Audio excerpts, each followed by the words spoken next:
Good morning. We're back in Los Angeles and we've been very busy. We've been babysitting and we were away, of course, at the cabin. So the garden has been just a tiny bit neglected. And we're going to be having water restrictions soon. Anyways, I thought I'd give you a garden update because there's lots of fun things happening. Let's take a look. First of all, take a look at the veg garden. I mean, the tomatoes are crazy. Look at them. What? They're everywhere. They're just falling out of their cages, but there's lots of beautiful tomatoes on every bush. And I feel happy about that. Look at these gorgeous ones down here. The mint is thriving, which is good. And then over here, this is my new experiment for this year. This is the squash tunnel, and I don't know how it's going to work so far. The cukes have started to poke through, so that's good. And on the other side, I mean, I am really a little bit astonished by the size of these squash leaves, but they've poked through as well. So hopefully that's going to be a good thing, and I'll have squash and cukes in the squash tunnel. The potatoes are still alive, which is a big win for me, because last year I had such a disaster. So I've got all the potatoes. Ooh, there's some more beautiful tomatoes.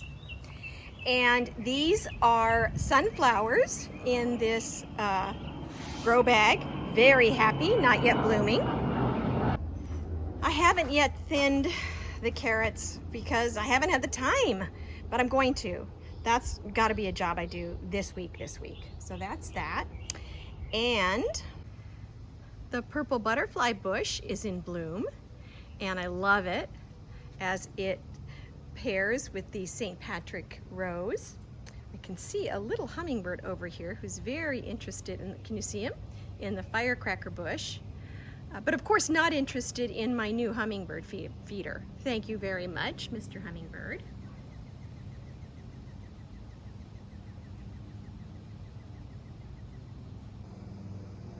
Hollyhocks look happy and blooming. The Veronica is also blooming. Here's the one time a year agapanthus bloom. Gorgeous, right?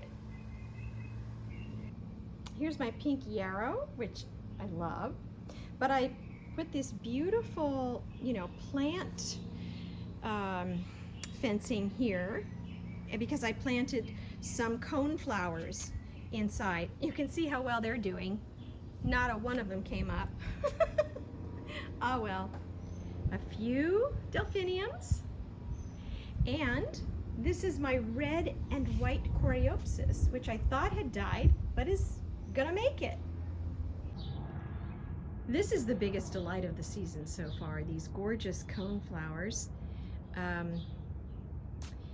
In this pot next to the door, and I did not plant them this year. I left them in the pot from last year. They did okay, not great, but this year, are they ever happy? They're even saying hello to the rose. Just a beautiful profusion of color there next to St. Anthony. And here's my petunia parade in this rectangular pot. I have Super Cal French Vanilla petunias. They're a little bit like Super Petunias, but not. I can't find any proven winners where I am. And then these are Calabricoa. They are Candy Shop Grape Splash Calabricoa. Isn't that delightful? I'm really enjoying that. And here in the front yard pot, I have these gorgeous striped petunias. It's also Super Cal, and I'm really enjoying them. They look really pretty with the upright fern there. And then, the pop of color below them, these straw flowers have lasted so long and are such a glorious color. A lovely tableau for the evening.